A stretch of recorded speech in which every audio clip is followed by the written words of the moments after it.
Les ordres à court limité on-chain de Meteora payés à gagner des frais. Eh bien bonjour et bienvenue dans cette nouvelle analyse. Aujourd'hui on plonge directement au cœur de l'écosystème Solana parce que Meteora est tout simplement en train de renverser la table en ce qui concerne l'exécution des ordres. On va parler d'une innovation assez dingue, un système d'ordre à court limité qui tourne à 100% sur la blockchain. Et la magie derrière tout ça, c'est ce qu'on appelle le DLMM pour Dynamic Liquidity Market Maker. C'est un modèle fascinant qui vient littéralement bousculer la façon dont presque toutes les plateformes de trading de la finance décentralisée gèrent leurs exécutions. Il y a une phrase qui circule pas mal dans la communauté et qui résume parfaitement la situation. Tous les autres produits d'ordre limité font payer, alors que Meteora paye ses utilisateurs. C'est quand même un changement de paradigme massif, non? Historiquement, c'est simple, passer un ordre sur le marché, ça implique un coût. C'est la fameuse friction inévitable. Mais là, la logique est complètement inversée. Au lieu de voir un ordre attendre sagement d'être exécuté pendant qu'on se fait grignoter par les frais, ce nouveau système permet carrément d'encaisser des commissions au moment où l'ordre se remplit. Bref, une inversion totale du modèle économique auquel on est tous habitués. Première partie, le problème des frais. Parce que oui, soyons honnêtes, c'est le point douloureux par excellence pour quiconque opère sur les marchés. D'un côté, on a les systèmes traditionnels. Ils s'appuient super souvent sur des infrastructures hors chaîne ou alors sur des réseaux d'exécution qu'on appelle des gardiens externes. Et le résultat? Les coûts s'accumulent à une vitesse folle. Sur certains agrégateurs, ça va ponctionner jusqu'à 0,5% et sur les plateformes centralisées, on frôle parfois les 1% de frais. Ça fait un sacré trou dans les profits. De l'autre côté, l'approche de Meteora est assez radicale. Tout est sur la chaîne, et au lieu de soustraire ces fameux pourcentages du capital initial, le système génère des frais qui vont directement au profit de la personne qui a placé l'ordre. Ce qui nous amène à la deuxième partie, la solution de Meteora.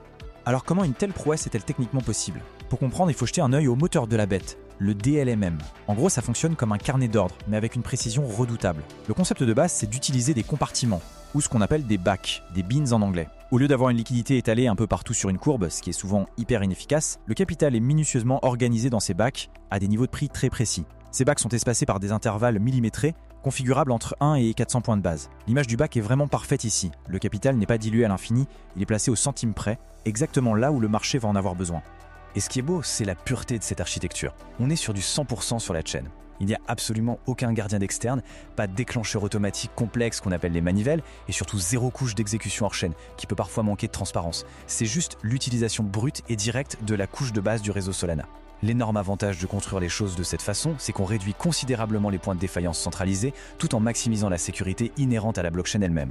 Troisième partie, plongeons dans la mécanique même de ces fameux bacs.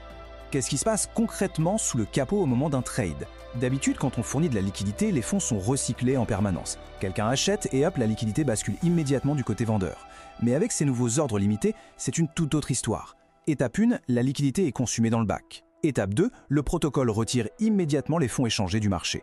C'est un détail qui change absolument tout. Pas besoin de rester scotché à son écran pour fermer manuellement sa position avant que le marché ne se retourne, les profits sont sécurisés et verrouillés instantanément. Et enfin, étape 3, une fois que tous les ordres liés sont définitivement clôturés, le protocole s'assure de rembourser le loyer des jetons sur Solana. Plutôt propre. Ce moteur offre en plus une flexibilité remarquable avec deux grandes stratégies possibles. D'abord, la tarification discrète. Là, l'idée c'est de viser un prix unique au poil de cheveux. Par exemple, vendre du jeton sol à exactement 100 $ sans le moindre glissement de prix. Ensuite, il y a la tarification par fourchette. Ça, c'est pour des stratégies un peu plus nuancées où on va lisser son entrée ou sa sortie sur un maximum de 50 bacs. On peut étaler sa position entre 90 et 110 $ par exemple. Mais attention, il y a une règle d'or incontournable à mémoriser, la règle du jeton unique. Un bac actif ne peut recevoir qu'un seul type d'actif. Impossible de mélanger deux jetons différents dans le même compartiment. Quatrième partie, regardons l'avantage énorme que ça représente pour les particuliers. Pour bien ancrer cette théorie dans le réel, prenons l'exemple d'un membre de la communauté qui a partagé son expérience. Il a étalé une toute petite position, juste 100 $, sur 4 bacs différents. Eh bien, au lieu de payer pour placer son ordre, la dynamique habituelle a tout simplement disparu. Sa transaction a en fait généré 0,02 $ de frais lors de l'exécution.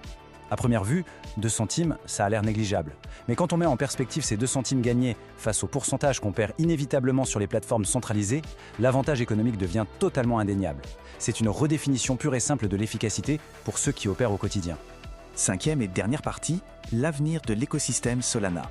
Parce que ce déploiement technologique ouvre des portes incroyables pour le DLMM. Au-delà des simples opérations d'achat et de vente, les développeurs peuvent maintenant s'emparer de cette infrastructure fondamentale pour s'en servir comme de véritables briques de construction, un peu comme des Lego.